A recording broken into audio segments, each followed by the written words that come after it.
अस्सलामुअलैकुम। आज की हमारी इंटरव्यू सीरीज़ में हमारे साथ जो मेहमान खसूसी मौजूद हैं, इन्होंने 1998 में सीएसएस के एग्ज़ाम में सेकंड पोजीशन हासिल की और पाकिस्तान एडमिनिस्ट्रेटिव सर्विस या डीएमजी ग्रुप में एलोकेट हुए।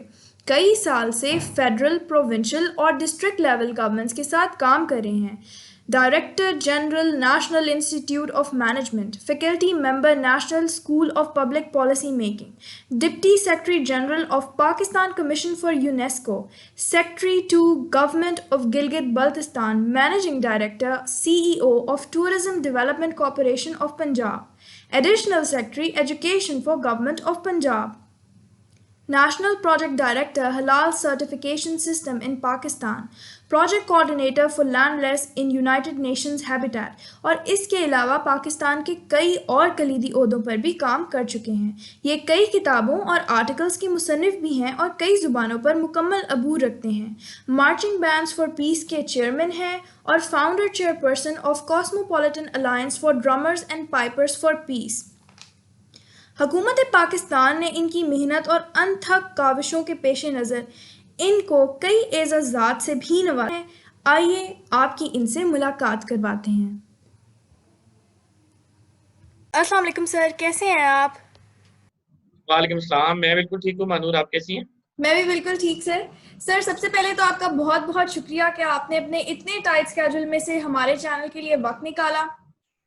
Sir it's a pleasure. जी जी। सर सीएसएस जो है वो पाकिस्तान का टफेस्ट एग्जाम कंसिडर किया जाता है और आपने इस एग्जाम को ना सिर्फ फर्स्ट अटेम्प्ट में पास किया बल्कि पोजीशन भी हासिल की और पाकिस्तान एडमिनिस्ट्रेटिव सर्विस में एलोकेट हुए। सर, आप इस वक्त national institute of public administration Quetta में डायरेक्टर जनरल हैं और कई सालों से सीएसएस ऑफिसर्स और सीएसएस एस्पायरेंट्स को ट्रेन कर रहे हैं। तो सर, जो नया स्टूडेंट एग्जाम देने के बारे में सोच रहा है उसको काइंडली सीएसएस से थोड़ा सा इंट्रोड्यूस करवा दें। ठीक है। देखिए जी, basically CSA stand for central superior services और फेडरल गवर्नमेंट जो पाकिस्तान की वफाकी हुकूमत है उसकी जितनी सर्विसेज हैं उसमें से 12 जो है वो सेंट्रल और सुपीरियर कहलाती हैं, जिसमें एक पाकिस्तान एडमिनिस्ट्रेटिव सर्विस है जिससे मेरा ताल्लुक है। जब हम लोग सर्विस में एंटर हुए थे तो डिस्ट्रिक्ट मैनेजमेंट कहलाती थी। अब पीएस कहलाती है, Pakistan administrative service. Police service है, फॉरेन सर्विस है, कस्टम सर्विस है, ऑडिट एंड अकाउंट सर्विस है। तो ये 12 सर्विसेज हैं जो कि सेंट्रल सुपीरियर कहलाती हैं और इसके लिए हर साल एक एग्जामिनेशन होता है, एनुअल कम्पिटिटिव एग्जामिनेशन, जिसको सीएसएस एग्जाम भी कहा जाता है। और तकरीबन 30,000 के करीब एस्पिरेंट्स जो हैं उसके लिए रजिस्टर होते हैं और एंड में तकरीबन 250 से 300 सीट्स होती हैं जो कि एलोकेशन होती है, जिनको सिविल सर्विस में इंडक्ट कर लिया जाता है। तो सीएसएस के बारे में मैं नए एस्पिरेंट्स को सिर्फ यही कहूँगा कि this is one of the best professions that one can have. Civil service की जॉब में जितनी सेटिस्फेक्शन है और जितना रिवॉर्डिंग है शायद कोई और कैरियर इतना ना हो, और जितना ये कॉम्पिटिटिव है। जैसे मैंने अर्ज किया कि 30,000 के करीब कैंडिडेट्स और 250, 300, कभी कभार 350 सीट्स होती हैं पूरे साल में। तो सीएसएस क्लियर कर देना एक बहुत बड़ी अचीवमेंट होती है।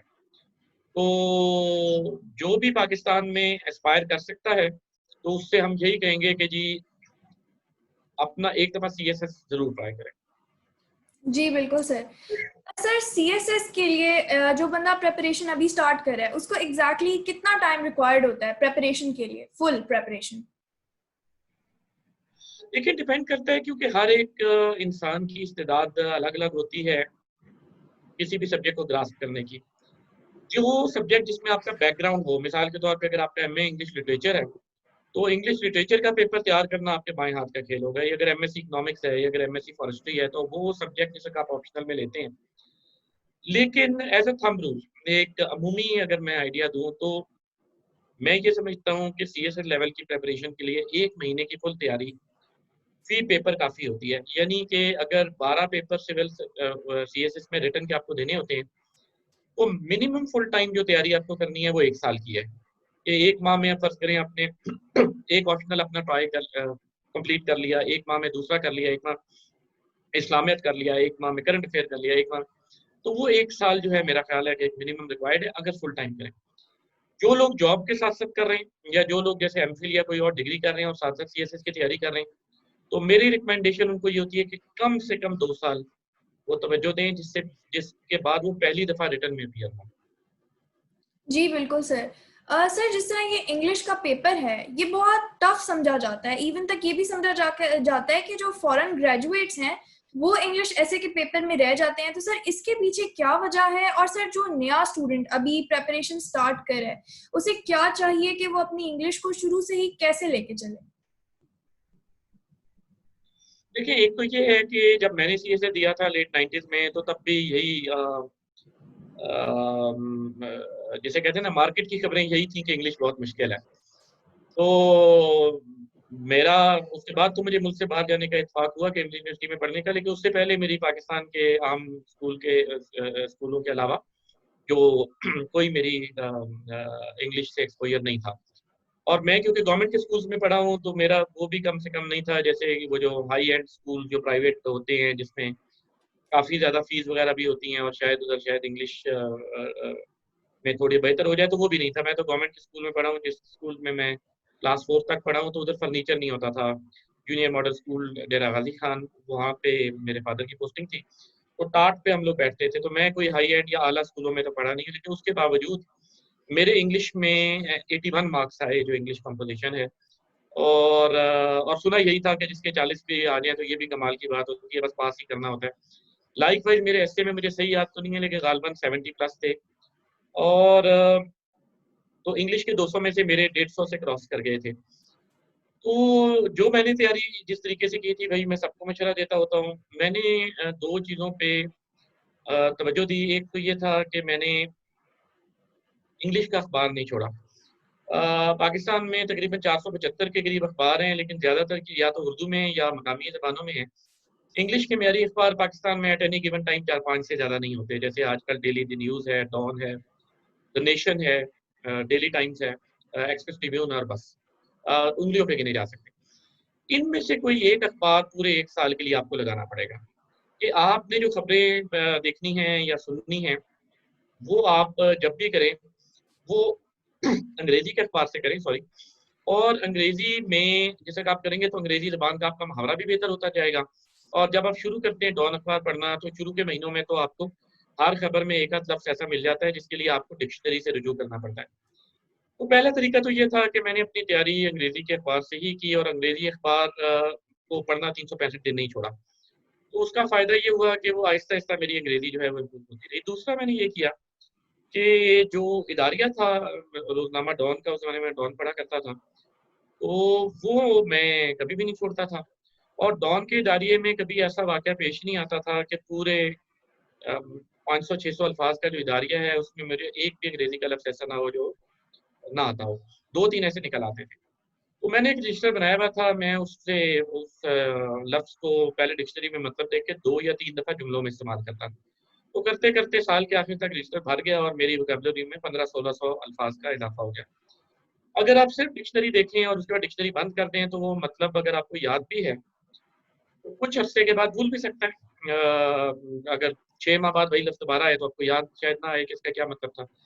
लेकिन वो लफ्ज़ जिसे आपने जुमले में इस्तेमाल किया हो 2 या 3 दफ़ा, तो उसके लफ्ज़ का कॉन्टेक्स्ट आपके ज़हन में ना सिर्फ़ रच बस जाता है, बल्कि जिस वक़्त आप खुद इंग्लिश एस्से अपीयर हो रहे होते हैं सीएसएस में या कंपोज़िशन, तो आपकी इंग्लिश में भी निखार आ जाता है, क्योंकि आपको अच्छे अल्फ़ाज़ का ज़ख़ीरा जो है वो आपके ज़हन के लाशऊर में मौजूद होता है।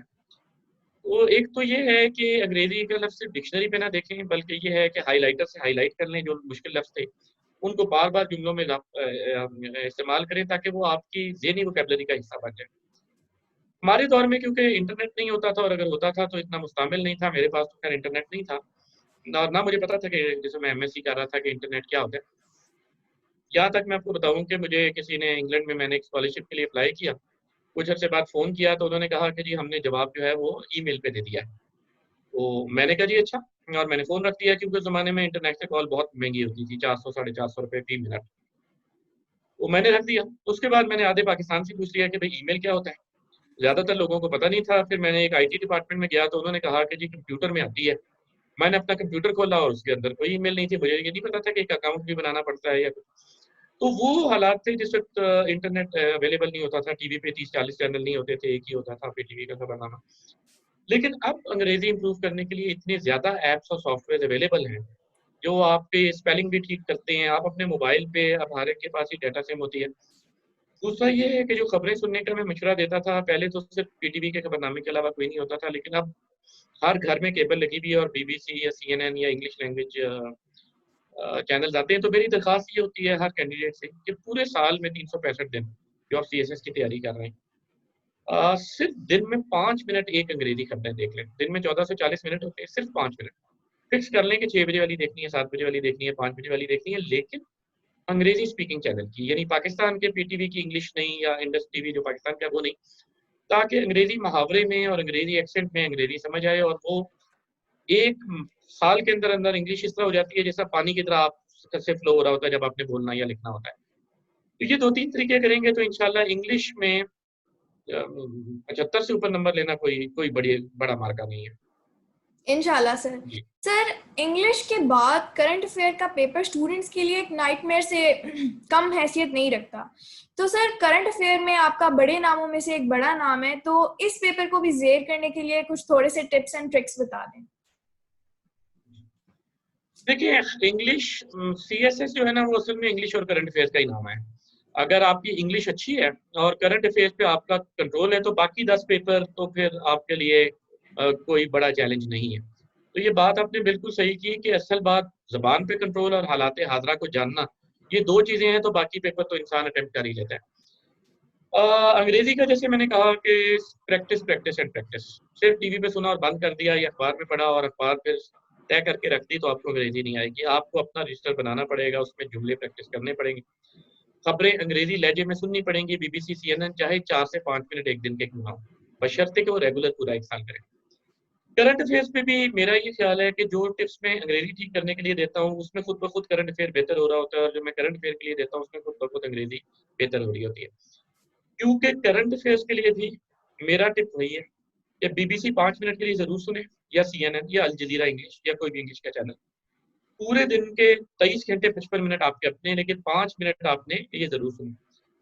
और दूसरा ये है कि जो भी अंग्रेजी अखबार पढ़ें, जो 5 मैंने नाम लिए हैं उन्हीं में से जो मारूफ पाकिस्तान के अखबार हैं कोई एक ले लें। और अखबार इतना महंगा भी नहीं होता, 20-25 रुपए का होता है, यानी वो अफोर्डेबिलिटी का भी इतना इशू नहीं होता। महीने के आखिर में आपको 600-700 का बिल आता है। जो लोग अफोर्ड नहीं कर सकते, तो तमाम न्यूज़पेपर्स की अब वेबसाइट्स अवेलेबल हैं आपकी डाटा सिंक से। आप don.com या news.com.pk पे आप चले जाएँ तो वो आपका आप ऑनलाइन भी खबरें पढ़ सकते हैं। अगेन मेरी रिक्वेस्ट यही होगी कि करंट अफेयर्स पे भी एक रजिस्टर बनाएँ, अपने नोट्स ज़रूर बनाएँ। किसी चीज़ पे अपनी मेमोरी पे भरोसा ना करें। मुझसे अक्सर लोग ये पूछते हैं कि आपकी अच्छी मेमोरी का क्या राज़ है? अगर मैं कोई लेक्चर देता हूँ तो मैं कहता हूँ मेरा सबसे बड़ा राज़ ये है कि मैंने अपनी मेमोरी पे 1 घंटे के लिए भी पूरी ज़िंदगी में कभी ट्रस्ट नहीं किया।